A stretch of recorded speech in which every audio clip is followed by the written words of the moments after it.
हमने आपको बादाम का मार्केट दे दिया है, पिस्ता का वाशिंगटन मार्केट दे एप्पल का दिया दे दिया। अब यहाँ पर आप किसी मॉल में जाइए, जाके आप वॉशिंगटन एप्पल ज़्यादा मिलेगा आपको, सामने बिल्कुल, मिलेगा, बिल्कुल, बिल्कुल। हिमाचल के एप्पल नहीं मिलेगा। हमने सब कुछ कर दिया। हमने कहा और भी जो है हम छोटे मतलब जहां तक देने लायक था हमने हमने एक्सेस सब दिया। हाँ, और भी दे सकते हैं, और भी उसमें इंपोर्ट ड्यूटी कम कर सकते हैं। पर नहीं, उनको क्या चाहिए?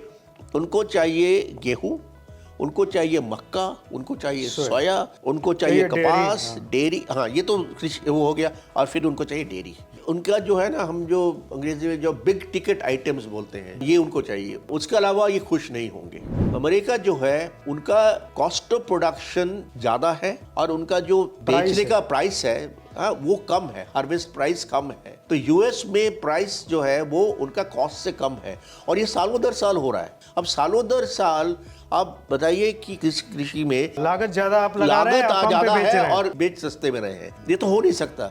इसको हम जो WTO के उसमें भी और इकोनॉमी जो उसको हम डंपिंग कहते हैं, कि जैसे आप डंप कर रहे हैं, कि माल सस्ते में बेच रहे हो और आपकी जो लागत है वो ज़्यादा है। प्रधानमंत्री जी के जो वर्स्ट क्रिटिक हैं, उनको भी ये मानना चाहिए कि इस मुद्दे पर अमेरिका के साथ जो मुक्त व्यापार समझौता के जो उस पे जो पॉलिसी लिया गया है और जो प्रधानमंत्री जी बार बार उन्होंने बोला है, इससे अच्छा कोई स्टैंड नहीं हो सकता था। हमने कहा कि हम किसी तरह की दबाव में किसी देश का नहीं आएंगे। ग्रीन रेवोल्यूशन जो है हाँ, अमेरिका की बदतमीजियों से उपजा था। बिल्कुल। और हमने कहा था कि हम अभी किसी देश के ऊपर डिपेंड नहीं करना चाहते, हम अपना अनाज खुद पैदा करेंगे और इन भारत जो है वो बिल्कुल सेल्फ सफिशिएंट होगा। और उसके चलते हमने अपने इसको सेल्फ सफिशिएंसी उसका किया, और वही जो है ना इतिहास दोहराता है, बोलते हैं ना लोग।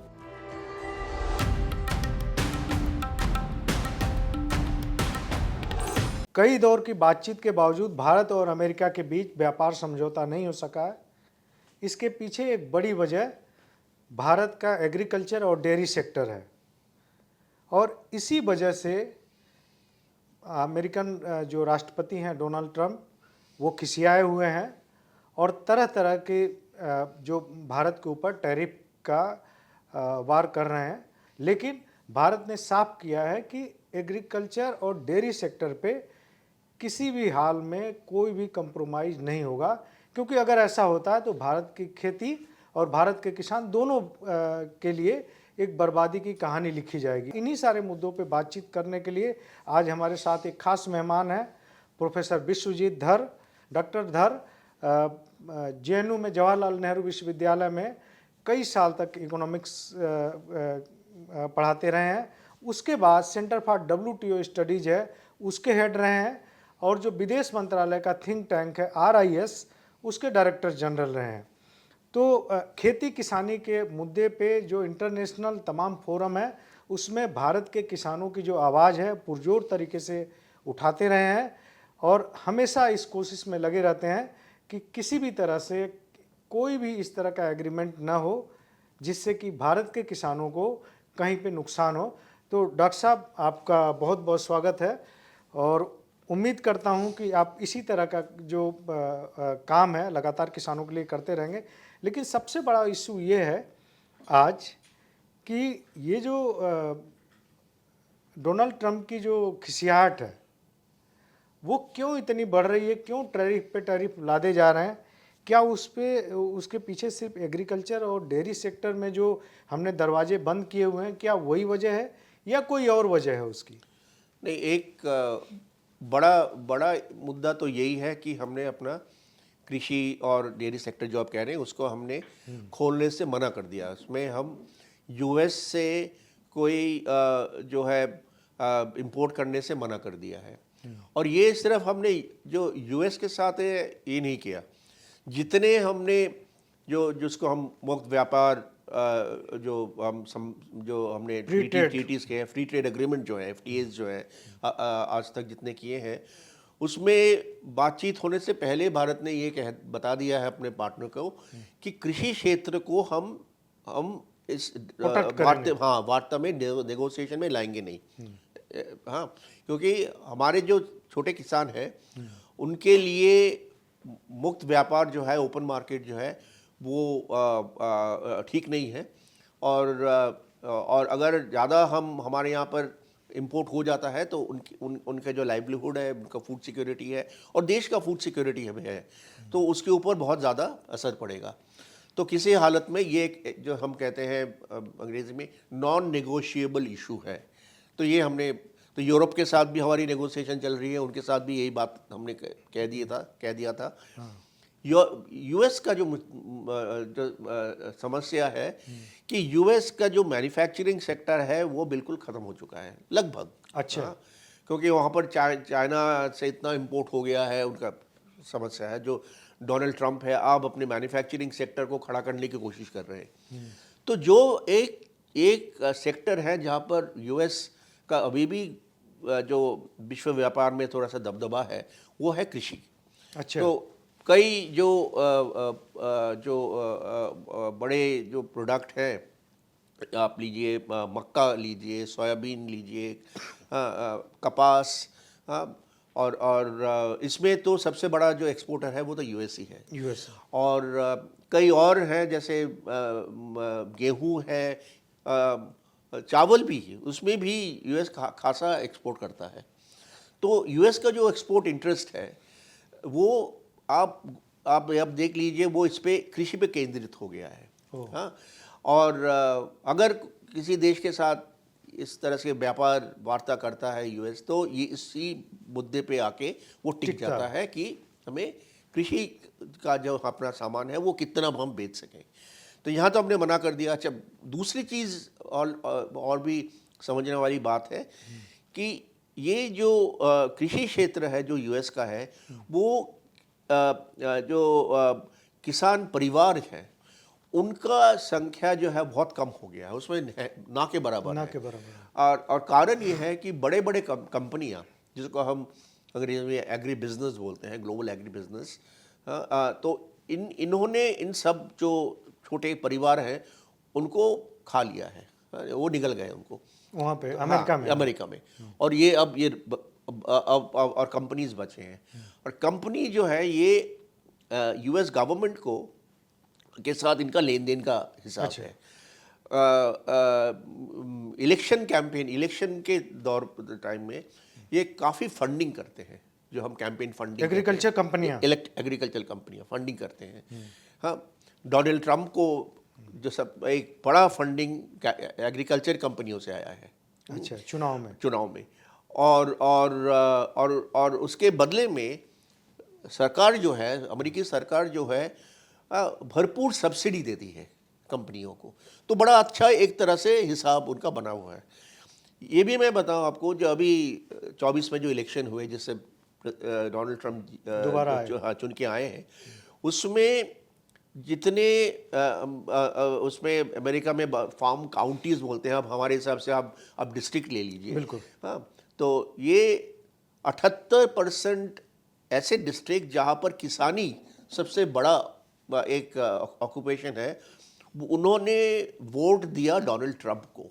अच्छा। हाँ, और डोनाल्ड ट्रंप ने इनको ये आश्वासन दिया कि मैं जीतते ही मैं ये सब व्यापार समझौता करूँगा और भारत के साथ करूँगा, चीन के साथ करूँगा, बड़े बड़े देशों के साथ करूँगा, और आपका जो सामान है वो मैं वहाँ पर एक्सपोर्ट करने का पूरा बंदोबस्त करूँगा। तो एश्योरेंस जो है उन्होंने दिया था चुनाव के दौरान। हाँ, चुनाव के दौरान। अब भारत के इसमें हमारे जो व्यापार वार्ता हो रहा है उसमें अब फंस गए वो। भारत ने सीधा बोल दिया कि भाई, हमारे प्रधानमंत्री ने भी कहा उसमें जो स्वतंत्रता दिवस के उसमें भाषण में उन्होंने कहा कि इनके साथ कोई समझौता होगा नहीं। अब एग्रीकल्चर और डेयरी को लेकर एग्रीकल्चर का उनको कुछ होगा नहीं, वो हम जी जान से इनको प्रोटेक्ट करने की जो हम करेंगे। तो अब ट्रम्प के लिए मुश्किल हो गया। इधर से उन्होंने प्रॉमिस कर दिया और इधर अब आके फंस गए कि भारत जो मानने वाला है नहीं। उनको लगा कि मोदी जी हमारे दोस्त हैं। हाँ, उन्होंने भाई कि हम जो कहेंगे, हाँ जो कहेंगे मान लेंगे। तो पहले तो है उन्होंने कहा कि भाई हम बड़े नाखुश हैं, तो इसलिए हम 25% टैरिफ आपके ऊपर लगाएंगे। तो पहले धमकी वो दी 25%। उससे भी भारत ने नहीं माना। उससे नहीं माना। कई देश हैं जैसे बांग्लादेश को ऊपर दी 20% है, वियतनाम के ऊपर 20% है, हमारे यहाँ 25%, फिर भी भारत नहीं माना। फिर उन्होंने कहा कि भाई तुम बहुत गलत काम कर रहे हो, रशिया से तेल मंगवा रहे हो, हाँ इंपोर्ट कर रहे हो, तो वो गलत है, उसके लिए हम और भी 25% टैरिफ तुम्हारे ऊपर लगाएंगे। हालांकि और भी कई देश हैं, चीन है, यूरोप भी है, वो भी रशिया से अभी भी तेल इंपोर्ट कर रहे हैं। बिल्कुल कर रहे हैं। और उनके ऊपर कोई टैरिफ नहीं लगा। नहीं लगा। हाँ, भारत के ऊपर ये लगा कि 25%। और कारण ये नहीं कि रशिया से हम, मैं तो ये मानता हूँ कि कारण एग्रीकल्चर है, एग्रीकल्चर है बेसिकली उनकी Deadlock जो, यही है। हाँ उनका जो वो जो एक तरह से शर्मिंदगी जो उनको उठाना पड़ रहा है ना, हाँ डोनाल्ड ट्रंप को, कि मैं मार्केट खोल नहीं पाया हूँ। हाँ, मैं मार्केट उनको एश्योरेंस दिया, मैंने इलेक्शन प्रॉमिस किया, पर आज तक इतने महीने हो गए, 8 महीने हो गए, मैं कुछ कर नहीं पाया। उसके चलते ये पूरा प्रेशर आया है। और मेरा मानना है कि ये अंत नहीं हुआ है, हाँ, और भी प्रेशर आएगा। अच्छा, और भी प्रेशर आएगा, और मेरा तो ये बिल्कुल मानना है कि प्रेशर आएगा, क्योंकि अल्टीमेटली तो उनको ये चाहिए ना, ये कृषि, ये मार्केट चाहिए। तो हमने कहा कि जब आप जो ये है छोटे छोटे जो एग्रीकल्चरल प्रोड्यूसर हैं, हमने आपको बादाम का मार्केट दे दिया है, पिस्ता का मार्केट दे दिया, वॉशिंगटन। अब यहाँ पर आप किसी मॉल में जाइए, जाके आप वॉशिंगटन एप्पल ज़्यादा मिलेगा आपको, सामने मिलेगा, हिमाचल के एप्पल नहीं मिलेगा। हमने सब कुछ कर दिया। हाँ, हमने कहा और भी जो है हम छोटे, मतलब जहाँ तक देने लायक था हमने एक्सेस दिया। हाँ, और भी दे सकते हैं, और भी उसमें इंपोर्ट ड्यूटी कम कर सकते हैं। पर नहीं, उनको क्या चाहिए? उनको चाहिए गेहूं, उनको चाहिए मक्का, उनको चाहिए सोया, हाँ, उनको चाहिए कपास, डेयरी, हाँ ये तो कृषि वो हो गया, और फिर उनको चाहिए डेयरी। तो इसके ये उनका जो है ना, हम जो अंग्रेजी में जो बिग टिकट आइटम्स बोलते हैं, जो बड़े जो उसका है, ये उनको चाहिए। उससे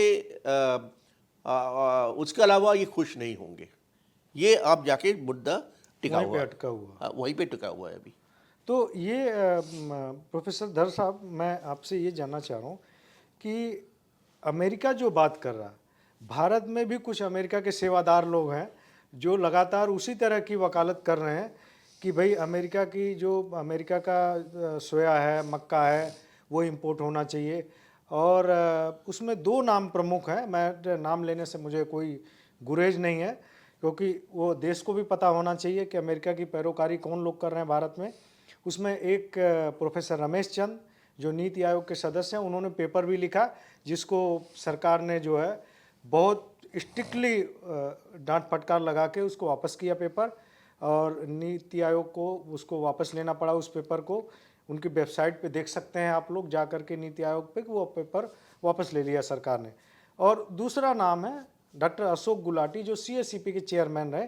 ये 2 नाम हैं जो बहुत मुखरता से अमेरिका की जो बात है, जो डोनाल्ड ट्रंप कर रहे हैं, उसी चीज़ की पैरोकारी भारत में कर रहे हैं। तो भारत अपने ही ऐसे लोगों से कैसे बचेगा, कैसे खेती बचेगी? अगर हमारे यहाँ इस तरह के लोग हैं जो पैरोकारी करेंगे, तो कहीं ना कहीं सरकार में तो उनकी भी सुनी जाएगी।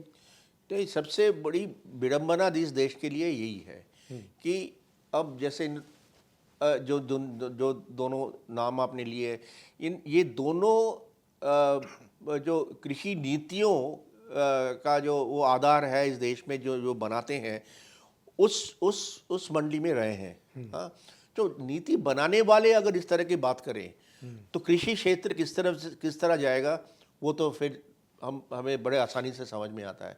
तो इनका मैं एक चीज़ आपको थोड़ा सा खुलासा करूं। अभी जो आपने कहा कि अशोक गुलाटी कर रहे हैं, और एक इंटरव्यू उन्होंने दिया, उनके बहुत भारत को बहुत ज़ोर से उन्होंने फटकार लगाई कि क्यों हम अमेरिका से सोयाबीन इंपोर्ट नहीं करते हैं। हाँ, और ये बहुत गलत काम कर रहे हैं कि वहाँ से इंपोर्ट करना चाहिए, और ज़रूर इंपोर्ट करना चाहिए।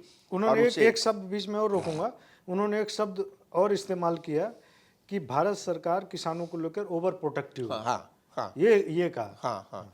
और तो और ये पूरा आर्गूमेंट उन्होंने कहा कि हमें करना चाहिए, इंपोर्ट करना चाहिए, और उसमें कुछ प्रॉब्लम नहीं है। इनफैक्ट जो भी कहा उन्होंने। हाँ, और कुछ बुरा होने वाला नहीं है।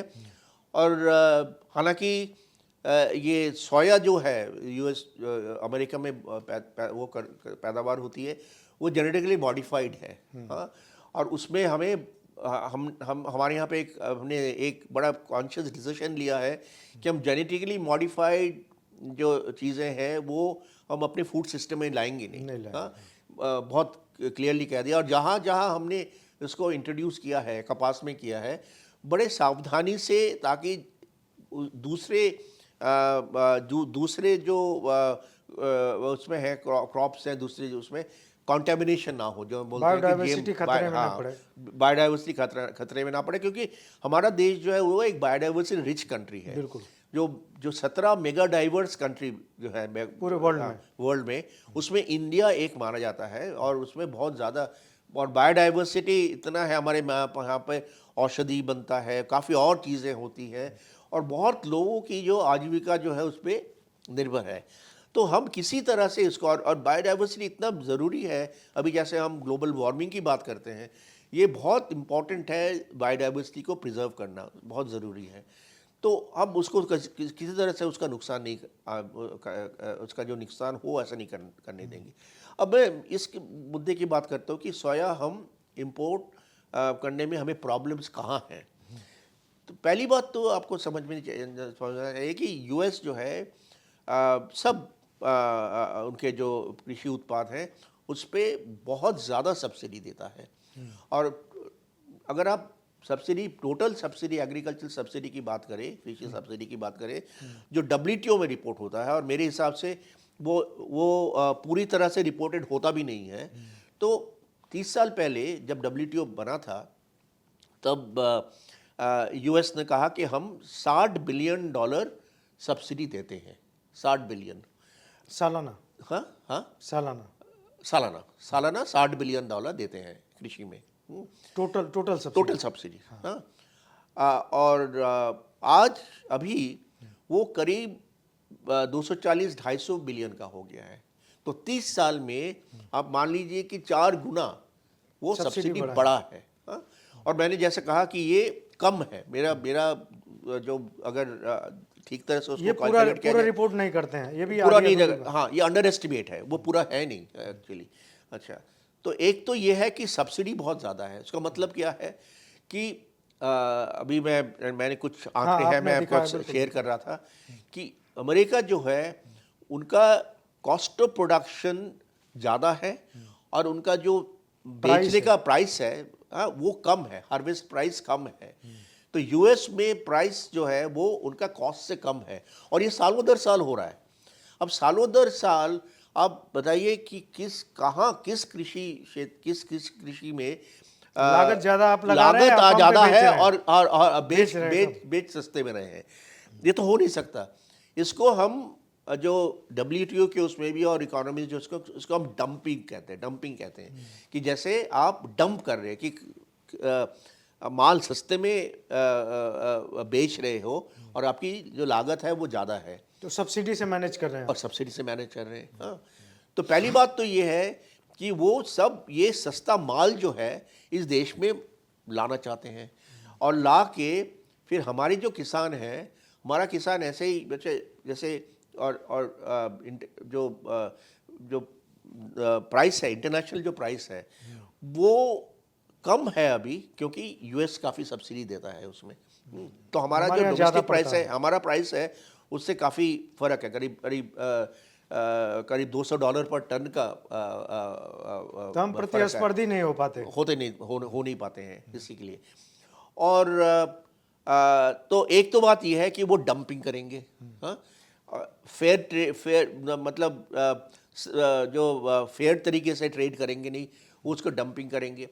दूसरी चीज़, और ये सब्सिडी जो और बढ़ रहा है इसलिए क्योंकि चीन जो है वो सबसे ज़्यादा सोयाबीन यूएस से खरीदता था, अमेरिका से खरीदता था। अच्छा। अब वहाँ पर इसको लेके, व्यापार को लेके जंग छिड़ी हुई है।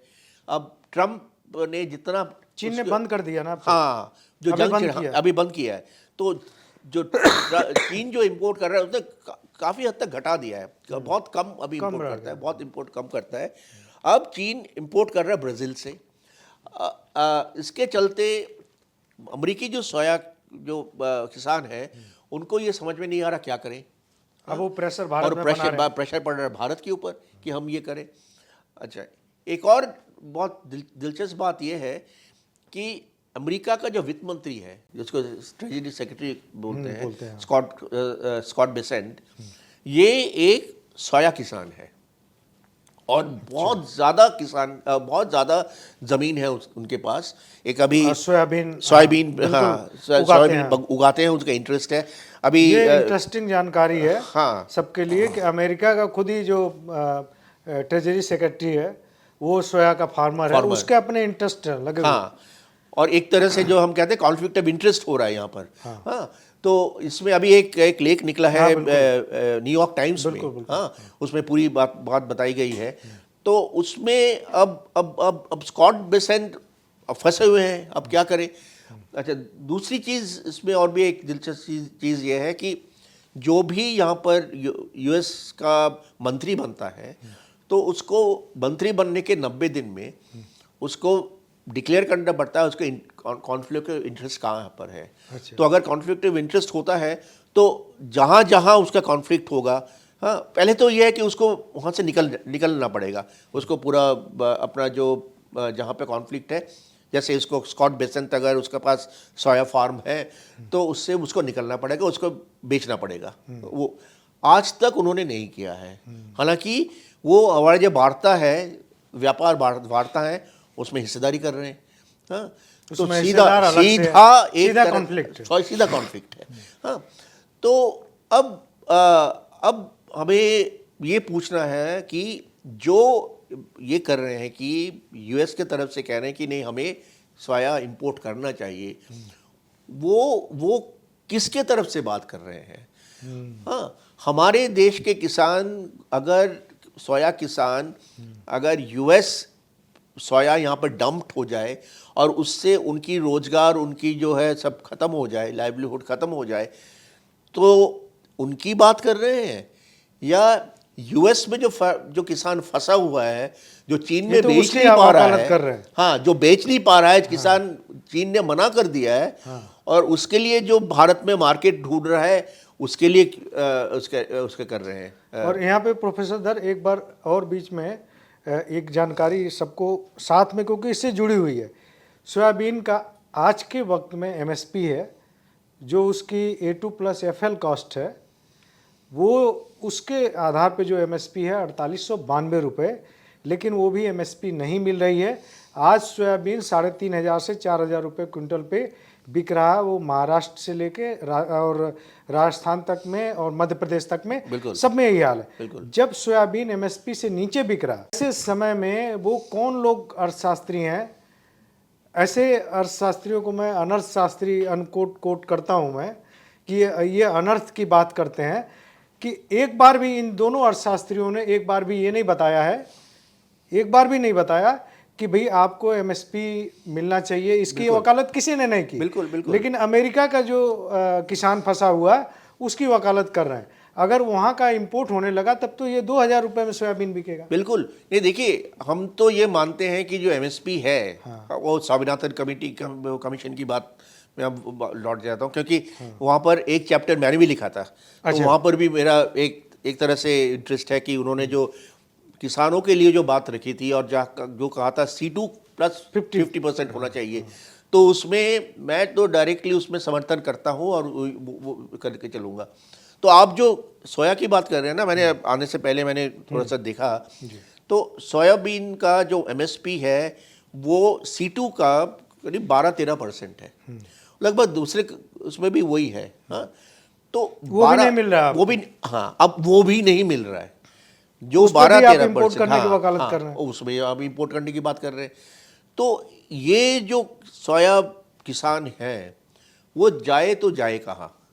हाँ, और बात जो मैंने कहा पहले कि वो सोया पे तो टिकी नहीं है, वो मक्का पे भी है।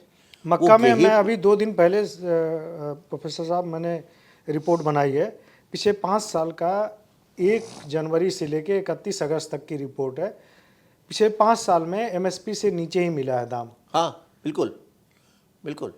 और मैं अभी खरीफ का भी रिपोर्ट निकला है, तो मैं सब देख रहा था कि एमएसपी का ही मैं देख रहा था कि क्या हालत है उसके।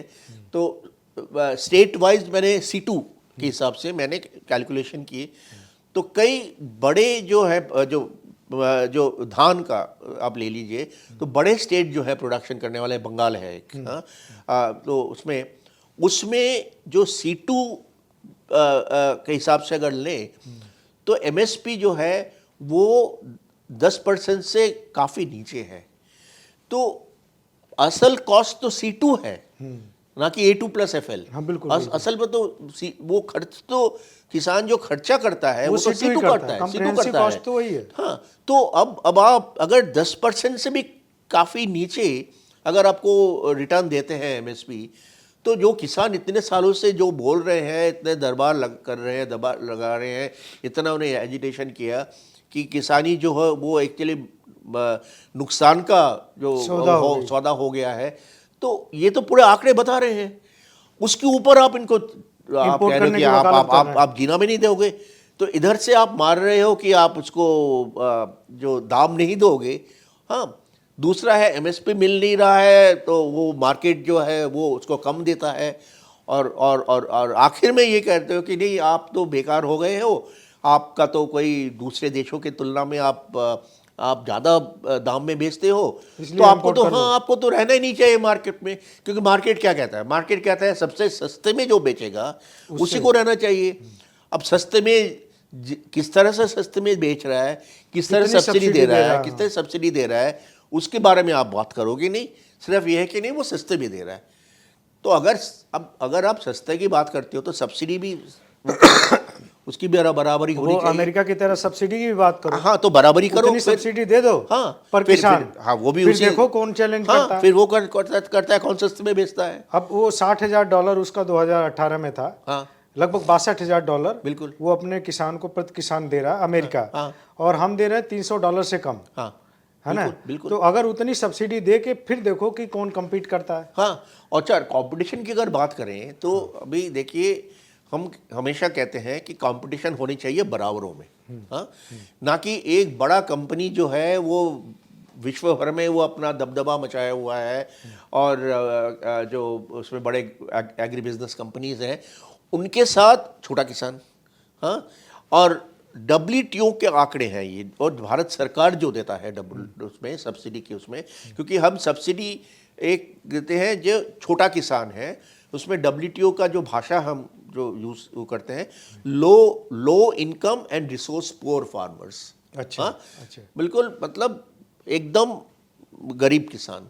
हाँ, भारत सरकार का आंकड़ा ये है कि इस देश में 99.49% किसान जो है वो लो इनकम और रिसोर्स पुअर फार्मर है। ये मैं नहीं कह रहा हूँ, ये सरकार का प्रेजेंट किया। हाँ, भारत सरकार की डॉक्यूमेंट है, उसमें लिखा हुआ है।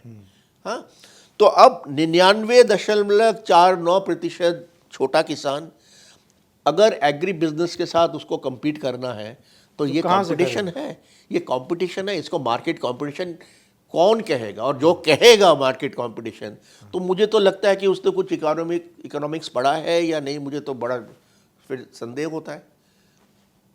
तो कुल मिला के यही है कि जब मक्के का भी MSP नहीं मिला, जो A2FL है वो भी आप नहीं दे पा रहे हैं, पिछले 5 साल का डेटा है। सोयाबीन का कितना बुरा हाल है सब लोग देख रहे हैं, किसान परेशान है। ऐसे समय में मक्के और सोयाबीन की वकालत लोग इंपोर्ट की कर रहे हैं अमेरिका से। लेकिन डॉक्टर साहब, ये जो डेयरी पे कहाँ मामला फंसा हुआ है?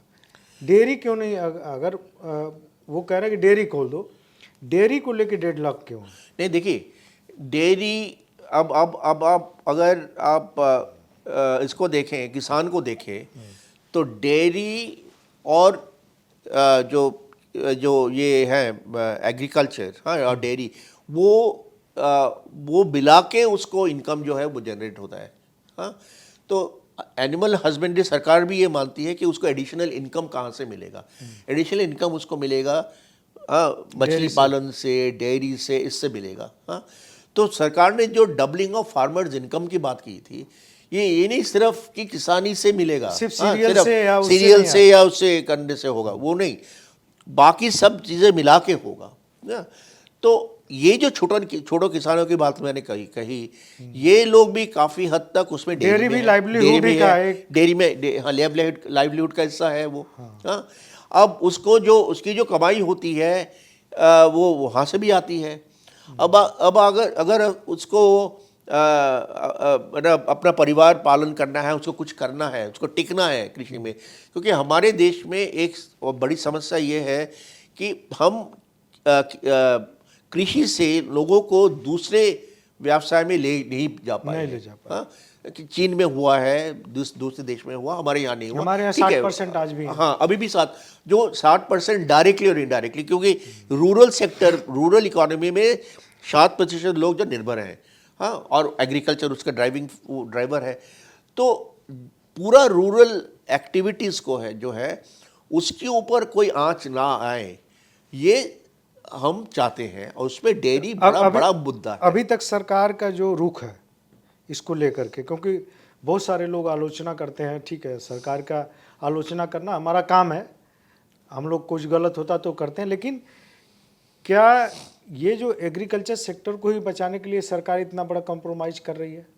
नहीं, बिल्कुल बिल्कुल। और ये तो जो बिल्कुल जो होना चाहिए, जो नीति होना चाहिए, उसी पे सरकार टिकी हुई है, उसी पे चल रही है, उसी पे चली हुई है। क्योंकि जैसे मैंने कहा कि ये मुक्त व्यापार का दौर आया है, उसमें सरकार ने कहा कि हम जो हमारा एग्रीकल्चर सेक्टर है, एग्रीकल्चर डेयरी, इसको हम बचाना चाहते हैं, क्योंकि यहाँ पर अगर इसको नुकसान पहुँचा तो एक तो इकोनॉमिक प्रॉब्लम होगा, लोगों की जो रोजगार है, हाँ, रोजगार है, रोजगार है, कृषि में फूड सिक्योरिटी के मामला है, परिवारों के उनको कुछ मिलेगा नहीं। दूसरा ये एक तरह से सोशल अनरेस्ट होगा। हाँ, लोगों को अगर उनके रोजगार नहीं मिला तो आप सोच सकते हैं कि जो रूरल सेक्टर है और वो यहाँ पर आके अर्बन सेक्टर में भी एक उसका आंच पड़ेगा कि किस तरह से एक अनरेस्ट होगा। और तीसरा ये है कि पॉलिटिकल प्रॉब्लम होगा। तो ये जो है ना, हमारे ये पे सिर्फ इकोनॉमिक प्रॉब्लम नहीं है, एक बड़ा सोशल प्रॉब्लम होगा, एक पॉलिटिकल प्रॉब्लम होगा। अच्छा, दो तरह की चीज़ हो रही है। एक वर्ग ये है जो ये कह रहा है कि खासतौर पे प्रधानमंत्री को टारगेट कर रहा है कि अमेरिका के सामने झुक गए, लेकिन मुझे कहीं लगता है कि अगर वाकई अमेरिका के सामने झुक गए होते तब तो खोल दिया होता उन्होंने एग्रीकल्चर सेक्टर को। नहीं, बिल्कुल, क्योंकि ये झुके नहीं, इसलिए ये सब बवाल हो रहा।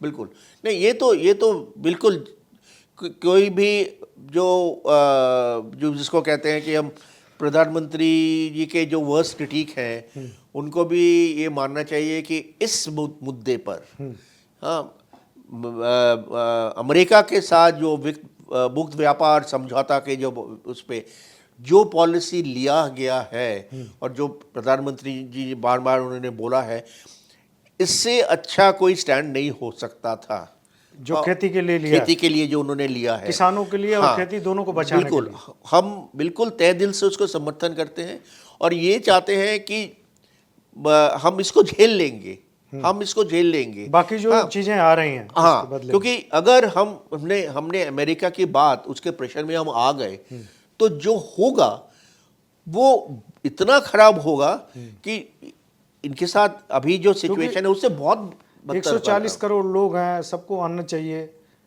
बिल्कुल, वो बड़ा खतरे में पड़ेगा सब कुछ। देखिए, हमें ये भी नहीं भूलना चाहिए कि कहाँ से हमने ये जो पूरा फूड सेल्फ सफिशिएंसी का जो इशू है, इसको हमने एकदम अपना कोर एक इशू बना लिया था।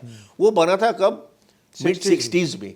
मिड 60s में क्या था? तभी इसी तरह की बदतमीजी अमेरिका कर रहा था। बिल्कुल, मैं वो याद दिलाना चाहता हूँ। वक्त इसी तरह की बदतमीजी एकदम हम ये जलाना चाहता था।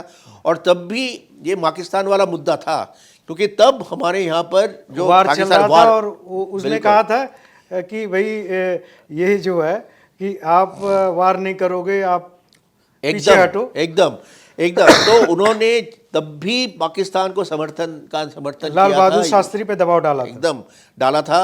और वहाँ पर भी ये मुद्दा था कि आप पाकिस्तान के साथ कुछ समझौता करोगे। और तब हमारे लिए 62 वाले में। नहीं 65 वॉर में। अच्छा 65 वो वाले। 62 तो चाइना के साथ था। अच्छा हाँ, हाँ 65 वाले में तो उसमें, और तब हमारे लिए मुसीबत ये थी कि हम गेहूं जो है इंपोर्ट करते थे। यूएस हमें फूड एड देता था, उसका नाम था PL 480। हाँ, PL 480 के अंडर हम यूएस से इंपोर्ट करते थे। तो यूएस ने तब बोला था हमें, और ये पूरा क्योंकि मैंने उसके ऊपर हमारे बिल्कुल। थीसिस है मेरा उसका, कि यूएस ने तब कहा था कि हम भारत की नीतियों का हम वो करेंगे, देखेंगे, मॉनिटर करेंगे, उसके बाद हम वहाँ से जो जहाज है रिलीज उसको करेंगे। छोड़ेंगे, रिलीज करेंगे। हाँ और अगर भारत जो है वो ठीक तरह की नीति नहीं अपनाता है खासतौर तो पर हम पाकिस्तान उसको को लेकर। बिल्कुल, तो हम वो करेंगे। तो इसका एक हमने एक निकाला था इसका एक टर्म कि हमारा शिप टू माउथ एग्जिस्टेंस था। तो उनका शिप अगर वहाँ से उनके बंदर से नहीं चलता तो यहाँ पर पेट खाली रह जाएगा। पेट खाली रहेगा। तो शिप टू माई एग्जिस्टेंस था। उसके खिलाफ हमने जो पॉलिसी अडॉप्ट किया, और बहुत अच्छा पॉलिसी अडॉप्ट किया ग्रीन रेवोल्यूशन का।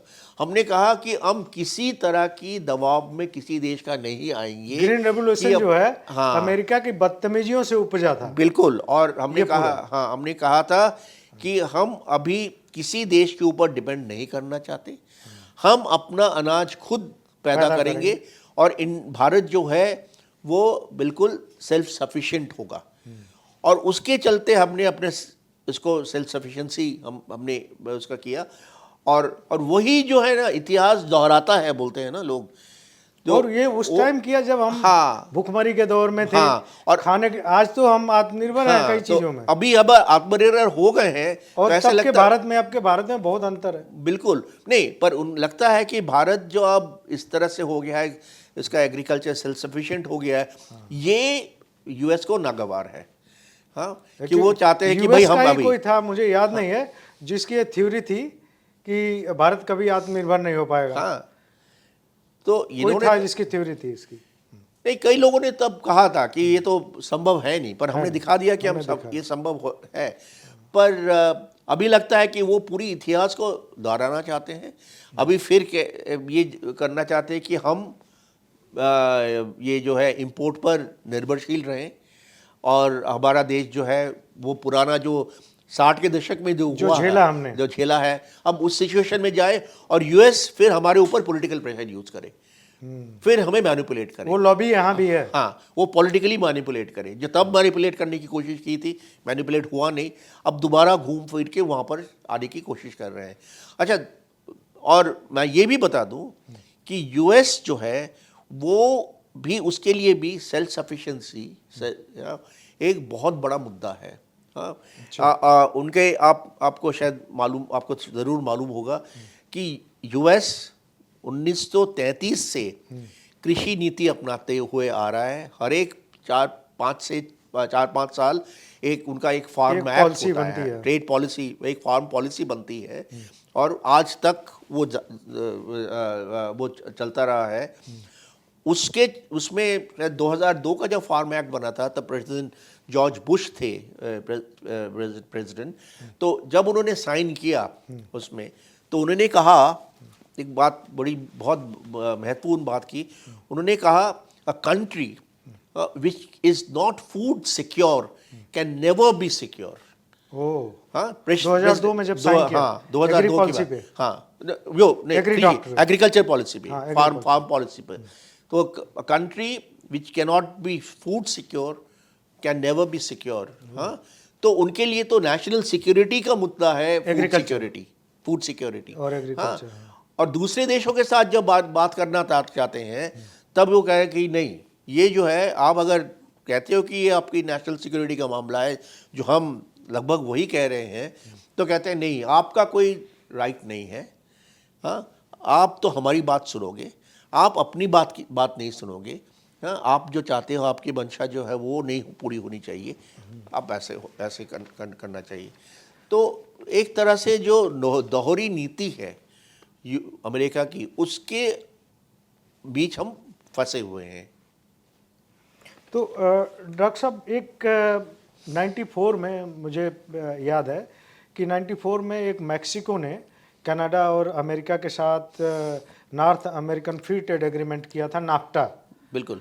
उसकी कीमत उसने चुकाई। मुझे जहाँ तक मैं जानता हूँ, मैं बहुत ज़्यादा उसमें नहीं घुसा हूँ, क्योंकि आप बहुत सारे WTO की जो भी बातचीत हुई है, काफ़ी सारी बातचीत में जो नेगोशिएशन हुए हैं उसमें वार्ताकार रहे हैं आप, तो आप बता पाएंगे कि ये जो आज भारत का जो डर है, जिसकी वजह से हमने डेयरी सेक्टर, एग्रीकल्चर सेक्टर के दरवाजे बंद किए हुए हैं अमेरिका के लिए और दूसरे देशों के लिए, क्या वो उसको जो मैक्सिको का जो नाफ्टा हुआ था, north American free trade agreement, क्या उसका एक एग्जाम्पल है या और भी कोई एग्जाम्पल है? क्योंकि मैक्सिको में बहुत अनरेस्ट हुआ था, उसकी वजह से मैक्सिको में अमेरिका की जो सस्ते कॉर्न है, सस्ता सोया है, वो इंपोर्ट होने लगा था, और उसकी वजह से मैक्सिकन जो किसान है उनको बहुत नुकसान हुआ था। क्या और भी किसी देश का है ऐसा एग्जाम्पल आपके पास? बिल्कुल और भी है। तो ये तो बिल्कुल सही है। नाफ्टा वाला, नाफ्टा वाला तो बिल्कुल सही है कि मेक्सिको को बहुत ज़्यादा नुकसान झेलना पड़ा था फ्री ट्रेड एग्रीमेंट के चलते, क्योंकि वो उनको बाध्य किया गया था कि अमेरिका से मक्का जो है वो इंपोर्ट करे, और उससे उनको काफ़ी नुकसान हुआ था। एक तो अमेरिका को हुआ, दूसरा आप एक छोटे देश की बात करता हूँ मैं, उसके नीचे एक हेटी करके एक देश है, कैरिबियन देश है हेटी। अब तो मैं इसलिए कहना चाहता हूँ कि सिर्फ ये नहीं कि जो जिनकी बात हम कर रहे हैं कि मक्का, सोया, कपास, हाँ, गेहूँ, सिर्फ ये नहीं, चावल के बारे में, उसमें भी चावल भी US जो वो पैदा करता है और एक्सपोर्ट भी करता है, और हेटी को उसने खूब चावल उसने बेचे, हाँ। और हेटी वो चावल पे निर्भर है, वो कैरिबियन देश है, काफ़ी चावल पे निर्भर है। और हेटी का पूरा फ्री ट्रेड एग्रीमेंट किया अमेरिका के साथ। हाँ, उन्होंने भी ऐसे ही किया था, उनको बाध्य किया गया, मतलब फ्री ट्रेड एग्रीमेंट हो ना हो, उनको बाध्य किया गया। तो उन्होंने उसको खोला मार्केट को, और हेटी में अभी आज तक सिविल वॉर चल रहा है, क्योंकि सस्ता इंपोर्ट हुआ, वहाँ के किसान बर्बाद हो गए, उसमें भी किसान जो है उसका नुकसान हुआ। तीसरा मैं जो एग्जांपल देता हूँ वो फिलीपींस का है। फिलीपींस का एक वो है, टापू है, उसका नाम है मिंडानाओ, और वहाँ पर मक्का पैदावार होती है मक्का की। तो फिलीपीन पर भी दबाव पड़ा था मक्का उसके लिए इंपोर्ट करने के लिए, हाँ। और वहाँ पर मिंडानाओ को बहुत बुरा झटका पड़ा था, और वहाँ पर भी काफ़ी नुकसान हुआ। तो ये तो कुछ एग्जांपल्स दिया मैंने कि ये साउथ कोरिया में भी शायद हुआ, हाँ, पर बाद के दिनों में, हाँ, पर इन तीनों का जो है ना, उनका इम्पैक्ट जो ज़्यादा था, हाँ, बहुत ज़्यादा इम्पैक्ट था इनको। भारत की जो आशंकाएं हैं वो बेवजह नहीं है, क्योंकि भारत में सबसे ज़्यादा छोटे किसान हैं और किसी भी तरह से अमेरिका से कम्पीट नहीं कर। एक डेटा मैं बता देना चाह रहा हूँ, वो डेटा बहुत इम्पॉर्टेंट है, और डॉक्टर साहब उस पर ज़्यादा वो बता पाएंगे कि कृषि में जो रोज़गार में कृषि की हिस्सेदारी है अमेरिका में, सिर्फ 2 मिलियन लोग हैं, 2.25 मिलियन लोग, और भारत में करीब 196 मिलियन लोगों की कृषि में डिपेंडेंसी है। रोजगार में कृषि का जो हिस्सा है अमेरिका में सिर्फ 1% है, भारत में करीब 45-50% के बीच में है, हाँ, है ना, जितना रोजगार है। हाँ, GDP में कृषि की हिस्सेदारी अमेरिका में सिर्फ 0.92% है और भारत में करीब 15% है। और अमेरिका में एक प्रति किसान जो है 180 हेक्टेयर जो है ज़मीन है एवरेज, भारत में 1.08 हेक्टेयर है प्रति किसान, और अमेरिका प्रति किसान करीब $62,000 जो है वो सब्सिडी दे रहा है, और भारत में 2018 में $282 के आसपास, $300 से कम था। तो दोनों में कहीं भी जो है कोई भी बराबरी नहीं किया जा सकता, और अगर बराबरी नहीं है तो कोई स्पर्धा हो नहीं सकती, उसके बावजूद भी वो लगातार डाल रहा है। डॉक्टर साहब, मैं एक चीज़ और आपसे जानना चाहूँगा। एक मैं बताऊँ आपको, आपने जो सब्सिडी की बात की कि प्रति किसान सब्सिडी की आपने बात की, $62,000, हाँ, तो ये भी ना दोनों देश अलग कारणों से सब्सिडी देते हैं। हाँ अच्छा। हाँ, अमेरिका जो सब्सिडी देता है वो दूसरे मार्केट को कैप्चर करने के लिए, पकड़ने के लिए, हाँ, एक्सपोर्ट करने के लिए। भारत जो सब्सिडी देता है वो किसानों की जीविका के लिए। तो दोनों अलग हैं, एक तो फूड सिक्योरिटी लाइवलीहुड का मुद्दा है, एक तरफ है एक्सपोर्ट इंटरेस्ट। तो आप दोनों को तो तुलना कर ही नहीं सकते हैं ना। तो आजीविका से बिजनेस का, कमर्शियल, हाँ, कमर्शियल इंटरेस्ट और आजीविका दोनों में कोई बिल्कुल मतलब बिल्कुल नहीं। उसमें तो कोई, उसमें आगे फिर तुलना हो ही नहीं सकती है। अच्छा अच्छा, डॉक्टर साहब, ये जो 95 का जब एग्रीमेंट की बात चल रही है, एक टर्म बहुत इस्तेमाल किया जाता है कि डंकल प्रस्ताव।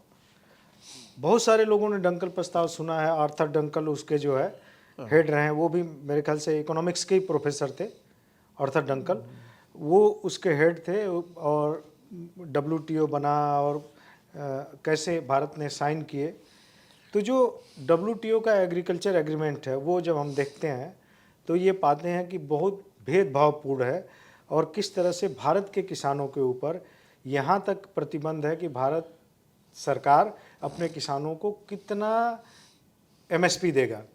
MSP हम जो टोटल क्रॉप वैल्यू पे देते हैं उसकी भी रिपोर्ट हमें करनी पड़ती है WTO में। हर साल हम ये बताते हैं कि हमने धान की, हमारे यहाँ टोटल वैल्यू क्या है, उस पर हमने कितनी खरीद की, गेहूं की टोटल वैल्यू क्या है, उस पर कितनी खरीद की। इसका एक डिप्टी सेक्रेटरी लेवल का एक अफसर है जो बताता है वहाँ पे। तो ये जो समझौता हुआ, ये समझौता कैसे इतना भेदभावपूर्ण हुआ, किन हालातों में भारत ने जाके साइन किए कि भारत के किसानों के हाथ WTO में बांध दिए गए? देखिए, ये जो हम एग्रीमेंट ऑन एग्रीकल्चर WTO की बात करते हैं, तो WTO एक काफ़ी देशों का एक मिला जुला उनका इंटरेस्ट है, मल्टीलैटरल ऑर्गेनाइजेशन है। पर जो दबदबा जो चलता है ये बड़े देशों का ही चलता है उस ऑर्गेनाइजेशन में। और कृषि की बात करें, जो एग्रीमेंट ऑन एग्रीकल्चर जो बना था, हाँ, उसमें सिर्फ 2 देशों ने अपने बीच समझौता कर लिया था, अमेरिका और यूरोपियन यूनियन। और इन्होंने बाकी जो देश थे WTO के, उसमें तब WTO बना नहीं था, तब गैट का दौर था, वार्ता चल ये रही 47 नहीं, ये अभी भी नहीं, ये 93 की बात है, क्योंकि WTO बना, उसका फंक्शनिंग शुरू हुआ 95 में। तो 93 में जब इसका एग्रीमेंट का ड्राफ्ट हुआ, समझौता हुआ इसका, हाँ, तो 2 देशों ने, US और EU ने अपने बीच एक एग्रीमेंट करके बाकी सबके ऊपर थोप दिया। अच्छा, और उसको हमने, ये थोपा हुआ समझौता है। अच्छा, हाँ, ये थोपा हुआ समझौता है। और पहले दिन से, मतलब 95 में जब WTO और एग्रीमेंट ऑन एग्रीकल्चर का वो इम्प्लीमेंटेशन शुरू हुआ, तभी से हमने कहा ये एक अनइक्वल है, ये बिल्कुल हमारे खिलाफ जाता है। सब्सिडी का जो मुद्दा आपने कहा कि इसमें एक तरह से लिमिट दे दिया गया है हमें कि इतना कर सकते हो। मैंने पहले भी कहा था कि US को छूट है तो 4 गुना उसने सब्सिडी बढ़ा दिया।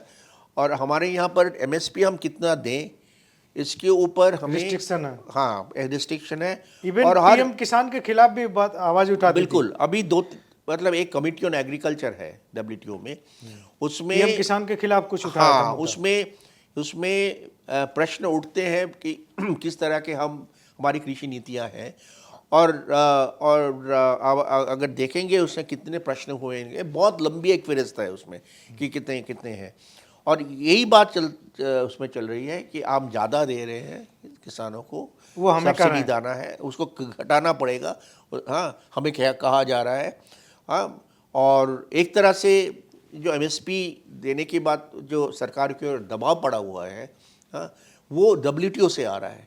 हाँ, क्योंकि MSP न देने का WTO से आया हुआ है कि MSP जो जितना दे रहे हैं हम A2+FL पे जो दे रहे हैं उसी पे इतने प्रश्न आ रहा है। अब मान लो C2 भी आ जाए बीच में, C2 अगर हम दे दें तो फिर आप सोचो कितना, अब टिकने नहीं देंगे।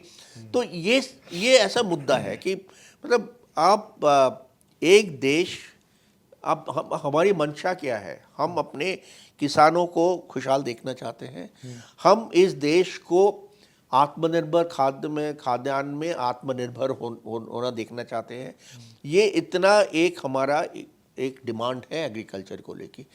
और एफएओ ने भी कहा है कि फूड सिक्योरिटी और किसानों की जो वेलफेयर है वो एक प्रधान एक मुद्दा होना चाहिए किसी भी सरकार जिसमें किसान इतने संख्या में है, वो होना चाहिए। अब एफएओ की बात तो कोई सुनता नहीं है।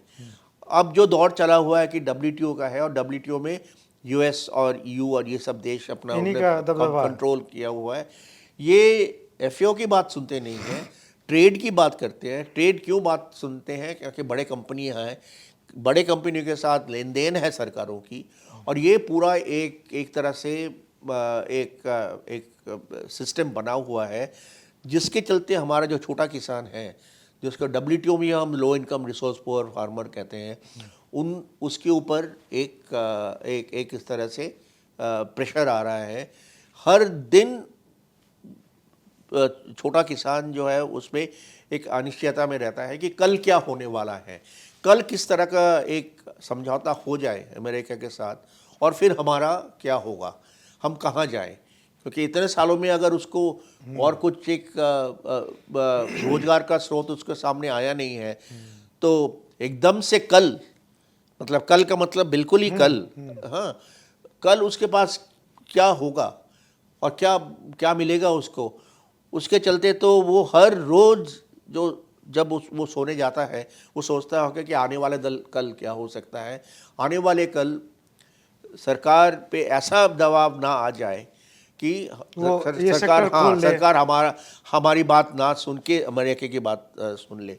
इसलिए मुझे लगता है कि हम सब लोगों को मतलब इस मुद्दे पे अपनी जो आवाज़ है उसको बुलंद करना पड़ेगा और सरकार को ये बताना पड़ेगा कि हम लोग उसके साथ हैं। अगर सरकार ने ये डिसीजन लिया, हम उसके साथ बिल्कुल साथ हैं। और जो दूसरी बात कर रहे हैं, बिल्कुल उल्टी तरफ की बात कर रहे हैं, वो बहुत कम लोग हैं। अमेरिका के पैरोकारी का बहुत कम लोग हैं। हम लोग ज़्यादा हैं क्योंकि हम लोग किसान की बातें समझते हैं, किसान का दुख दर्द जो है समझते हैं। बेशक हम शहरों में रहते हैं, हाँ, पर वो है, इसलिए हम आज हम पेट भर के कुछ खा पाते हैं। हाँ, कल वो नहीं होंगे दूसरे तो पता नहीं क्या होगा, नहीं है ना, पर क्या होगा ये नहीं पता। हम दूसरे देशों के मोहताज नहीं है, अनाज के मोहताज नहीं है। किस दाम में मिलेगा वो भी नहीं पता, क्योंकि अगर वो उसको हमारे मार्केट में पकड़ ले तब तो मनमानी मोनोपोली चलाएंगे, हाँ, मनमानी तौर पे करेंगे, बेचेंगे। हाँ, सरकार के ऊपर सरकार का कोई कंट्रोल नहीं रहेगा उसमें से। इसलिए फाइनली मैं ये कहना चाहता हूँ कि सरकार जो कर रही, जिसने स्टैंड लिया है, बहुत अच्छा स्टैंड लिया है और इसी स्टैंड पर बरकरार रहना चाहिए, सरकार पर रहना चाहिए। और हम लोग, क्योंकि बड़े मुश्किल से हमने खेती किसानी को संभाला है। बिल्कुल, और हम आखिरी दिन तक, और हमारे पास पूरे आंकड़े हैं, ये नहीं कि हम इमोशनल बात कर रहे हैं।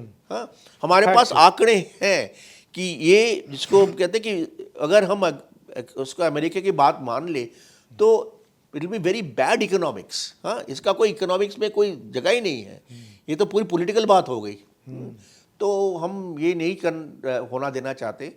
और आपके चैनल के माध्यम से, और आपने एक बहुत इम्पोर्टेंट एक चीज़ और भी डॉक्टर साहब, ये जो हमने एग्रीकल्चर एग्रीमेंट किया 95 में, है ना, वो कोई परिस्थितियाँ रही होंगी जिसमें कोई दबाव रहा होगा, चाहे जिस वजह से हुआ, वो भेदभावपूर्ण था। ये तो आप कह रहे हैं भेदभावपूर्ण था, और उसमें भी एक लॉबी लगी हुई थी उसको सपोर्ट करने में, बिल्कुल, है ना। वो भी भारत में ही लोग थे, जो अमेरिकन लॉबी थी वो लगी हुई थी सपोर्ट करने में, और उसने करवा लिया।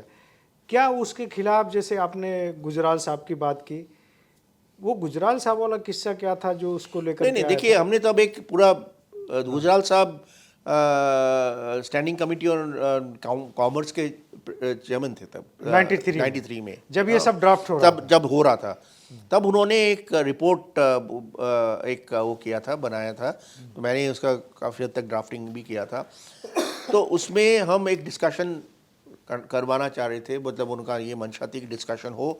और ये पूरी बातें किसानों के जो प्रॉब्लम्स हैं, एक ड्राफ्ट चला था जो आपने कहा ड्रंकल ड्राफ्ट के नाम से चल रहा था, तो सब पूरा उसमें डिस्कशन हुआ, क्या क्या समस्या है, हमें इसको नकार देना चाहिए, वो भी बात चली थी। अच्छा। पर आखिरकार हो नहीं पाया। एक कारण तब ये था कि लोगों के पास जानकारी बहुत कम थी। हाँ, एग्रीकल्चर को लेकर के, एग्रीकल्चर और जो वर्ल्ड भी हो रहा सिनेरियो था को लेकर के। हाँ, और ये जो हो रहा था डंकल ड्राफ्ट के मामले उसमें, तब इंफॉर्मेशन बहुत कम थी तब। हाँ, आज इंटरनेट के ज़माने में और इतना इंफॉर्मेशन है हमारे पास, तो हमारी तैयारी पूरी है। 93 में 94 में जब हमने साइन कर दिया तब जानकारी कम थी, सरकार के पास भी जानकारी कम थी। ये भी मैं कहता हूँ कि मुझे इसमें कहने में कहने में कोई वो नहीं है कि सरकार के पास भी जानकारी कम थी। पूरे बात हो जाने के बाद जब परत दर परत जब बातें खुलने लगी तब उनको पता चला कि क्या हो गया, क्या प्रॉब्लम समस्या हो गई। अमेरिका ने सब कुछ अपने हाथ में ले लिया। और अभी हमें समझ में आ रहा है कि कहाँ से शुरू हुआ था। पुरानी बात है, पर ये है ना, इतिहास को हम का अध्ययन इसलिए करना चाहते हैं, उससे सीखना चाहिए। बिल्कुल, जो हाँ सीखना चाहिए, और वो पुरानी जो गलतियाँ जो हमने किया है वो दोबारा नहीं होनी चाहिए। इसलिए पुरानी गलतियाँ हुई हैं, उससे हम आज जो है हम उसका दोबारा गलती ना करें, भुगत रहे हैं, और दोबारा गलती नहीं करनी चाहिए। और दोबारा हमें ये नहीं इसमें फंसना नहीं चाहिए इसके फ्री ट्रेड कि एग्रीमेंट बिल्कुल हम जो कि फिर दोबारा से हम इम्पोर्ट डिपेंडेंट हो जाएं। तो डॉक्टर साहब, ये हमने ये देख लिया कि ये भेदभावपूर्ण पॉलिसी थी, उस पर हमने साइन किया, बाद में समझ में आई या जो भी उस समय की कंडीशन रही हो उसको वहीं छोड़ते हैं। लेकिन क्या जैसे आज हमने कहा कि भाई पूरी दुनिया में हमारा एक डंका बज रहा है, हम आत्मनिर्भर हैं, बहुत सारे लोग हमारी तरफ देख रहे हैं, चाहे इंपोर्ट के लिए एक्सपोर्ट के लिए, दोनों मसलों पे। हमारे किसानों ने मेहनत की, वैज्ञानिकों ने मेहनत की, सरकार की पॉलिसी ऐसी थी कि हमारे गोदाम भरे पड़े, हमें खाने का कोई अकाल नहीं है, कई साल तक के लिए हमारा क्रिटिकल रिजर्व भी है, सब कुछ है हमारे पास, कोई उस तरह की कंडीशन नहीं है। क्या हमने WTO में कभी, आप चूँकि वार्ताकार रहे हैं, क्या WTO में जो एग्रीकल्चर एग्रीमेंट है उसको हमने कभी बदलवाने की कोशिश की भारत सरकार ने, या कोई कोशिश जारी है कि जिन शर्तों पे वो हुआ था उसमें हम कोई बदलाव कर पाए? नहीं, हम तो हमेशा से कहते आ रहे हैं कि इसको बदलना चाहिए, इस एग्रीमेंट को बदलना चाहिए। आज की भारत तारीख सरकार में लगातार कहती है, बिल्कुल आज की तारीख में भी वही बात हम कर रहे हैं। अच्छा। क्योंकि ये नहीं सिर्फ सब्सिडी, जो भारत सरकार जो किसानों को सब्सिडी दे रही है, इसके ऊपर एक तरह से एक सीलिंग लगा है, एक तरह से लिमिट लगा है। हम जो गरीबों को, जो हम नेशनल फूड सिक्योरिटी एक्ट के उस पे तय जो सस्ते जो अनाज दे रहे हैं, उसके ऊपर भी WTO ने कहा है कि हम नहीं दे सकते हैं, ये नहीं देना चाहिए सब्सिडी नहीं। मतलब हम तो इतना भी हमने कहा कि किसी भी एक इंटरनेशनल ऑर्गेनाइजेशन का क्या हक बनता है कि वो हमें बताए, एक सॉवरेन देश को बताए कि अपने गरीबों को वो कितना खिलाएगा और कितना उसको सब्सिडाइज खाना देगा, वो किसी किसानों को कितना देगा। हाँ, और ये जो जैसे मैंने कहा WTO में इन दोनों देशों का दबदबा है, बड़े देशों का दबदबा है। मतलब WTO कह रहा है, मतलब ये देश कह रहे हैं हमें, तो ये तो एक तरह से ह्यूमन राइट्स का इशू है। हाँ, कि फूड सिक्योरिटी तो हम ह्यूमन राइट के तौर उसमें मानते हैं, दायरे में मानते हैं। बिल्कुल। अगर कोई आके कहता है कि भाई आप अपने लोगों को, गरीबों को खाना नहीं देंगे, फूड सिक्योर, हाँ, उनको खाना नहीं देंगे, तो ये तो ह्यूमन राइट्स का वायलेशन है। हाँ, तो हाँ, ये चीज़ें हम कहते रहे हैं। तो भारत जो है, हमारी सरकार जो इसके खिलाफ प्रतिरोध बोल रही है, उसके आवाज़ उसने बहुत बुलंद किया हुआ है। पर तो एक जंग तो हम इतने सालों से, इतने दशकों से लड़ी रहे हैं, 3 दशक हो गए, उसके ऊपर से अब ये एक जंग छिड़ गया है कि US का जो है प्रेशर कैसे हम ट्रंप ने अपना अपने ईगो पे भी ले लिया है। बिल्कुल, अपना जो ट्रेड वॉर है वो तो जंग ही है, ट्रेड वॉर ही है कहते हैं हम उसको। हाँ, ट्रेड वार है। हाँ। तो अच्छा, हमने ये देखा कि ये जो ट्रंप का पहला वाला कार्यकाल था, हाँ। उसमें भी ऐसे ही उसने किया था, डोनाल्ड ट्रंप ने, कि कुछ हमारे एल्युमिनियम और कुछ प्रोडक्ट पे स्टील पर, उसने हाँ, लगा दिया था। तब हमने एक रिटेलिएटरी ड्यूटी लगाई थी उसके वाशिंगटन एप्पल पे, अखरोट पे, बादाम पे। और लास्ट में जब बाइडेन आए और G20 की मीटिंग के बाद उसको रोल बैक उन्होंने किया, तब हमने रोल बैक किया। तो हमने एक एग्जाम्पल तो सेट किया हुआ है कि नहीं, आप अगर कोई करेंगे तो हमारे पास भी प्रतिशोध शुल्क लगाने का एक तरीका है और उसको रिटेलिएट करने का एक तरीका है। तो कुल मिलाकर के मुद्दा ये है कि जो अमेरिका है वो मनमानी सिर्फ आज नहीं कर रहा, ये 60 के दशक में भी कर रहा था, जब हमने उसकी बदतमीजियों से के आगे नहीं झुके और ग्रीन रेवोल्यूशन किया, आत्मनिर्भर हुए। तब भी अमेरिका के काफ़ी सारे थिंकर थे जो कह रहे थे कि भारत कभी अनाज में आत्मनिर्भर नहीं होगा। हमने वो सब करके दिखाया। कभी आपसे किसी वार्ता में कोई आपको याद आता हो कि कोई हॉट टॉक हुई हो इस चीज़ को लेकर के, आपको अमेरिकन के साथ किसी इस तरह के मसले को लेकर? नहीं, देखिए, हमने तो हमेशा से ये दबाव हम पे रहा है कि हम हमारा जो इम्पोर्ट ड्यूटी है उसको ख़त्म कर दें। हाँ, ये हमारे पे दबाव रहा, हाँ, अमेरिका हमेशा से रहा है कि कृषि पे जो इम्पोर्ट ड्यूटी है उसको ख़त्म कर दें।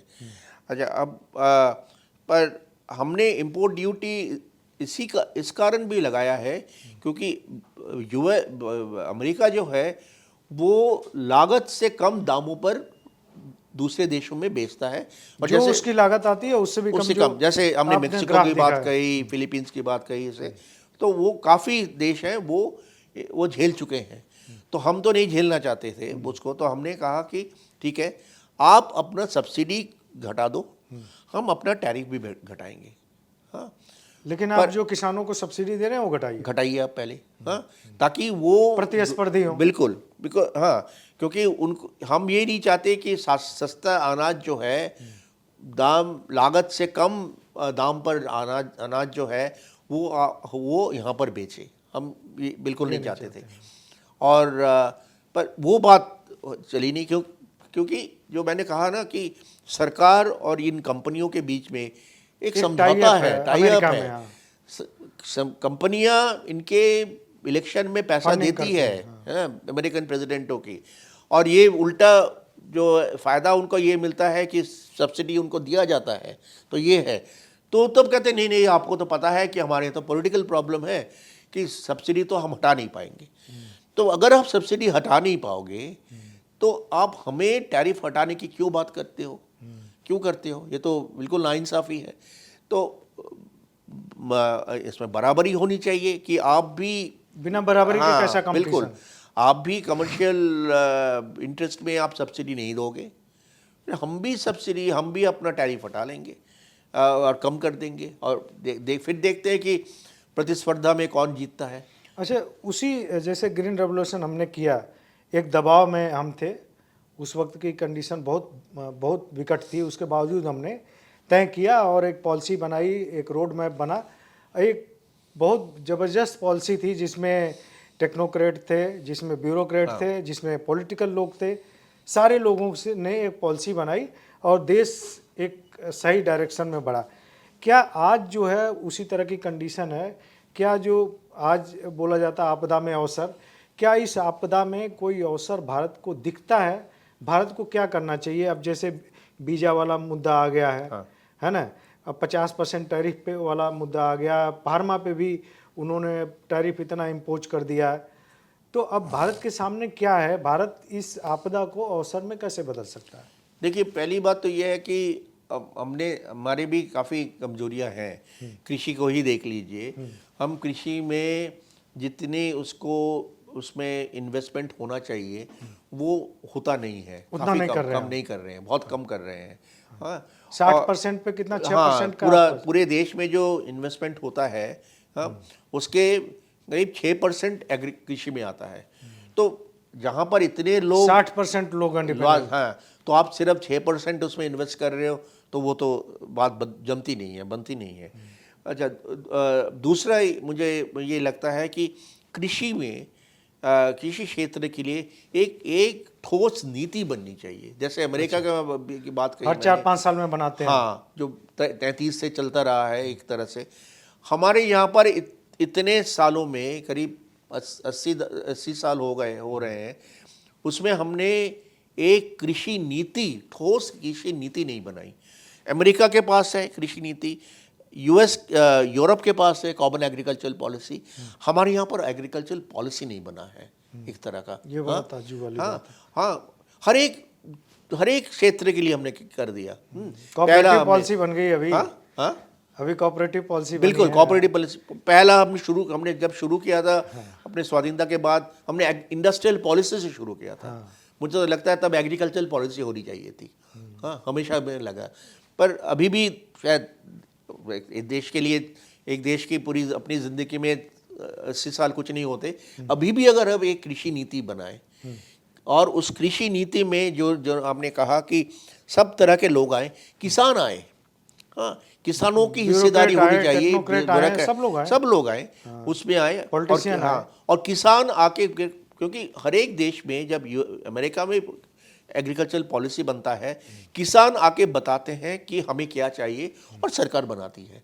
कि आज के दौर पर सरकार की यही एक काम रह गया है कि अब जो भी हैं कॉन्स्टिट्यूएंसीज, हाँ, किसान है, इंडस्ट्री है, इनकी बात सुनो और पॉलिसी में उसको ले आओ। तो हमें भी ये लगता है कि ये तो किसानों को लाना चाहिए, कृषि नीति बननी चाहिए। अच्छा, तो कृषि नीति बननी चाहिए इसकी। हाँ, बिल्कुल। तभी बनेगा, तभी जाके, जैसे अमेरिका में आपने जैसे बताया कि 1 से 1.5% जो कामकाजी लोग हैं वो एग्रीकल्चर में है, कृषि में है। हाँ, उनके लिए एक 400-500 पन्ने का ड्राफ्ट बनता है, एक पॉलिसी बनती है। तो ये नहीं कि आप 1-2 पन्ने का एक पॉलिसी बना के एक 400-500 PIB रिलीज बना के छोड़ दें। एक कॉम्प्रिहेंसिव पॉलिसी बननी चाहिए हर एक मुद्दे को लेकर। एक सरकार कितना इन्वेस्ट करेगा, कितना किस पे करेगा, सब होना चाहिए। ये जो पूरा अभी संकट चल रहा है अमेरिका के टैरिफ वार की वजह से, अलग अलग क्षेत्रों पे अभी फार्मा पे आ गया और तमाम क्षेत्रों पे लग गया टैरिफ वहाँ का, तो इसमें इस आपदा के समय में इसको अवसर में कैसे हम बदल पाएंगे? अवसर तो जैसे हमने ग्रीन रेवोल्यूशन बनाया, बिल्कुल वो आपदा में ही अवसर था। बिल्कुल, जैसे आप ग्रीन रेवोल्यूशन का वही एग्जाम्पल ले लीजिए। हमने क्या किया कि जितने कृषि विश्वविद्यालय थे, छोटे बड़े सब जगह जितने थे, हमने और संस्थाएं जो उनको सपोर्ट कर सकती हैं, हाँ, उनको हमने पहले तो उनकी स्थापना की, उसको मजबूत किया, और उसके बेसिस पे पूरा जो ग्रीन रेवोल्यूशन टेक्नोलॉजी जो है, हाई यील्डिंग वैरायटीज़ है, वो सब हमको मिला। उसी मॉडल को देख के हमें अब दोबारा करनी चाहिए कि कहाँ कृषि क्षेत्र में कमजोरियां हैं। एक जो सबसे बड़ी चीज़ मैं आपको बताता हूँ, जो मौका मिला है बोलूँ मैं, मार्केटिंग की। उसमें किसान जो है, मार्केट में किसान सबसे ज़्यादा पिसता है। हाँ, क्यों? क्योंकि आप ले लीजिए किसी भी आपने कहा कि आप सब्जी और ये सब उगाते हैं, तो टमाटर गांव में बिकता है 3-4-5 रुपए में, मैक्सिमम 5 रुपए। हम कितना देते हैं? कम से कम 50 रुपए शहर में। हाँ, तो ये जो फर्क है कि शहर वाले 50 रुपया दे रहे हैं फार्मर और कंज्यूमर के बीच में, तो इतने जो बीच में जो बिचौलियां हैं उनको कैसे कम किया जाए, हाँ, और किस तरह से मार्केटिंग रिफॉर्म हो सके ताकि किसान को, मैं नहीं कह रहा कि सबको हटा दिया जाए, वो कभी संभव भी नहीं है। हाँ, कि 5 अगर 15 हो और 50 अगर 30 हो, हाँ, तो दोनों साइड जो है वो बेनिफिट करते हैं। हाँ, तो अगर आप 5 को 15 करते हैं तो किसान भी काफ़ी हद तक किसी और का मोहताज नहीं रहेगा। बिल्कुल, वो भी सब्सिडी नहीं मांगेगा क्योंकि उसको दाम मिल रहा है। हाँ, जो एमएसपी की जो कर रहे हैं कि अगर दाम मिल जाए ना तो फिर वो कुछ सब्सिडी की बात नहीं करेगा। हाँ, तो मुझे तो मार्केट में ही ऐसे क्रिएट करना चाहिए। अब आप हमने एपीएमसी का एक्सपेरिमेंट कर लिया, एपीएमसी भी चला नहीं, फिर भी हमने वो अब देखे, अब हम एफपीओस का कर रहे हैं, एफपीओस के कितना हद तक किसानों के लिए कर रहे हैं वो भी हमें एनालाइज करना चाहिए, देखना चाहिए। अल्टीमेटली हमें देखना पड़ेगा कि किसान को कितने ज़्यादा से ज़्यादा कितना दाम मिले बाजार में, मार्केट में। हाँ, और ताकि वो सब्सिडी का मोहताज नहीं रहेगा। और दूसरी तरफ से ये भी है, कंज्यूमर भी है, वो भी खुश रहेगा। और आप और समस्या नहीं। तो मुझे लगता है मार्केटिंग के उसमें अब हमें सोचना पड़ेगा। प्रोडक्शन का तो काफ़ी हद तक हमने कर लिया, क्योंकि अब तो हाई यील्डिंग वैरायटीज प्रोडक्शन में तो इतना वो तो हो गया गया है। पर फिर भी मुझे लगता है कि अभी भी कई उसमें है कि हमारा जितना पैदावार है और बाकी देशों के पैदावार में काफ़ी फ़र्क है। जब वो आप गेहूँ ले लीजिए, किसी भी ले लीजिए, गेहूँ, चावल, मक्का की फ़र्क है। तो एक मुझे लगता है कि जितना इन्वेस्टमेंट पहले होता था वो इतना हो नहीं रहा है। वो तो तय है, क्योंकि इतना इतना बजटरी एलोकेशन भी नहीं होती है आजकल जितना होना चाहिए था, पहले होता था। तो ये करना पड़ेगा। कि मुझे तो एक बार ऐसे भी लगा कि जिस तरह का संकट है कृषि में, हाँ, और किसानी जितने संकट में है, सरकार को किसी एक बजट को एग्रीकल्चर बजट करके वो करना चाहिए कि पूरा एड्रेस करना चाहिए। वो सब मुद्दे एड्रेस करे उसमें कि हाँ, क्योंकि कृषि के चलते और कृषि जो हमारा गांव जो संकट में है उसके चलते सब संकट में है।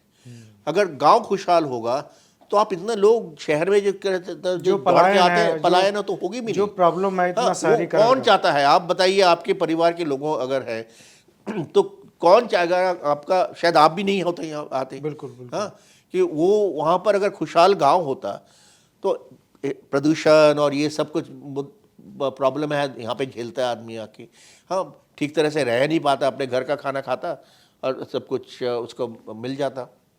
तो मुझे लगता है कि एक तरह से इसको एक मैजिक बुलेट का उससे है कि किसान अगर खुशहाल होगा तो ये तो हमारे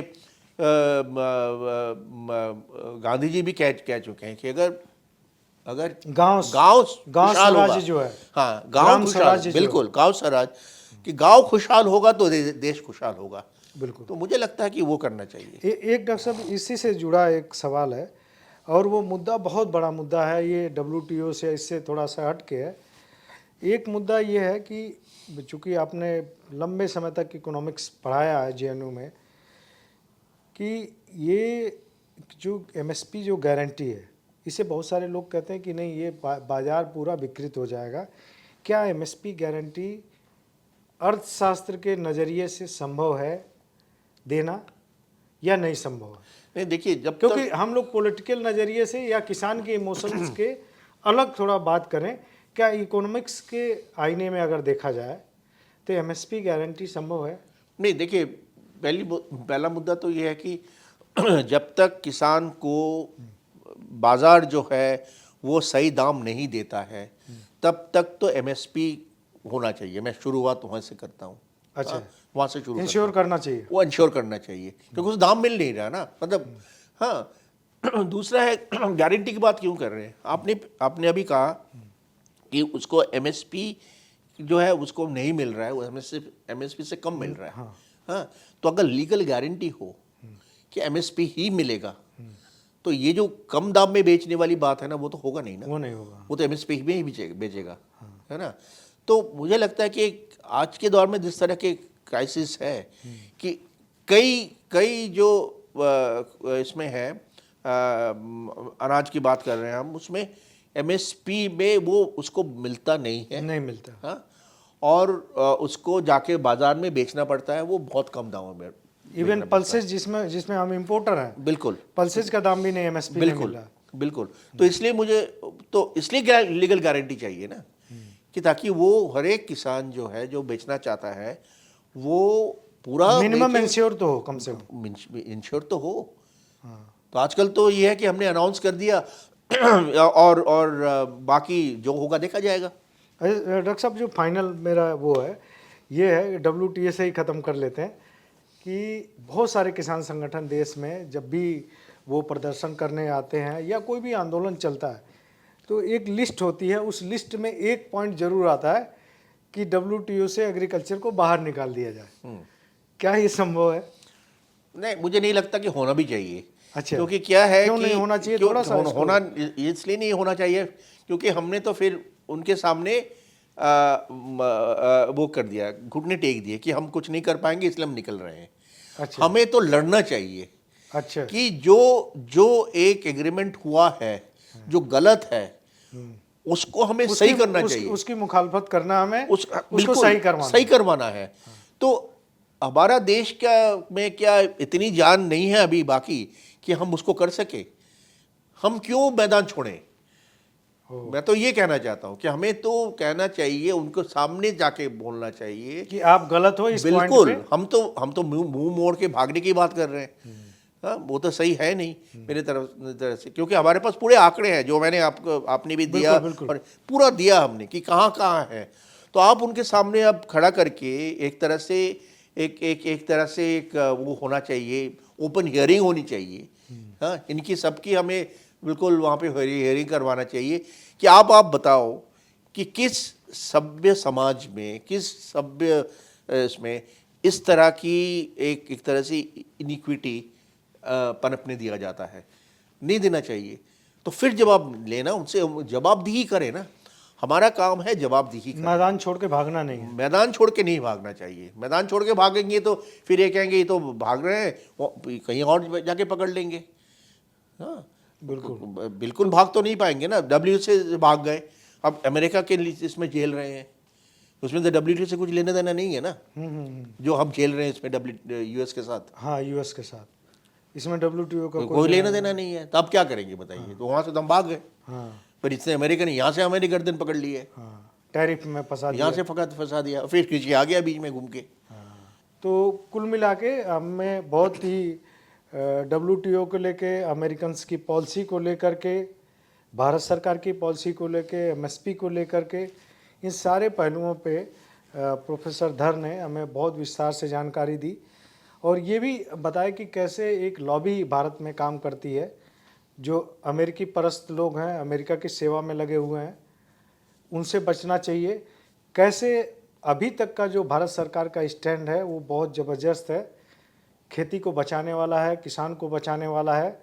काफ़ी सारे लोग ये कहते हैं कि प्रधानमंत्री नरेंद्र मोदी अमेरिका के सामने झुक गए, लेकिन एक्चुअल में वो अमेरिका के सामने सीना तान के अड़े हुए हैं। इसीलिए डोनाल्ड ट्रंप जो है बौखलाए हुए हैं। तो इन सारे मुद्दों पे बहुत ज़बरदस्त तरीके से प्रकाश डाला। डॉक्टर साहब तमाम WTO की वार्ताओं में वार्ताकार रहे हैं, तो इनसे बढ़िया कोई बता नहीं सकता था। तो प्रोफेसर धर, आपने हमारे लिए वक्त निकाला, हमारे किसानों को समझाने के लिए वक्त निकाला, आपका बहुत बहुत धन्यवाद। उम्मीद करता हूं कि आगे भी हम लोग किसी न किसी मुद्दे पे बातचीत के लिए ज़रूर मिलेंगे। आपका बहुत बहुत धन्यवाद।